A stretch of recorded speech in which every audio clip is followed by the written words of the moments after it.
વાપીના ટુકવાડા વિસ્તારમાં આવેલી અવધ સોસાયટીમાં એક દીપડો સીસીટીવી કેમેરામાં લટાર મારતો કેદ થયો છે। 11 એપ્રિલ શનિવારના 11 કલાકે મળેલા સીસીટીવી ફૂટેજની વિગત મુજબ વાપીના ટુકવાડા વિસ્તારમાં આવેલા અવધ સોસાયટીમાંથી એક બંગલા ઉપર એક દીપડો લટાર મારતો સીસીટીવી કેમેરામાં કેદ થયો છે। મોડી રાત્રિ દરમિયાન દીપડો સોસાયટીના પરિસરમાં ફરતો જોવા મળ્યો હતો। આ સમગ્ર ઘટના ત્યાં લગાવેલા સીસીટીવી કેમેરામાં કેદ થઈ હતી।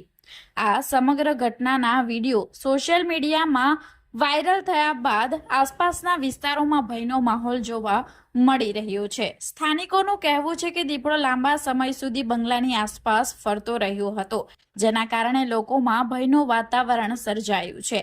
આ સમગ્ર ઘટનાની જાણ વન વિભાગની ટીમને કરવામાં આવતા વન વિભાગ દ્વારા દીપડાને પકડવા માટે પાંજરું ગોઠવવાની તૈયારીઓ કરવામાં આવી રહી છે। ત્યારે હાલ તો આ સમગ્ર ઘટનાના સીસીટીવી ફૂટેજ સામે આવ્યા છે।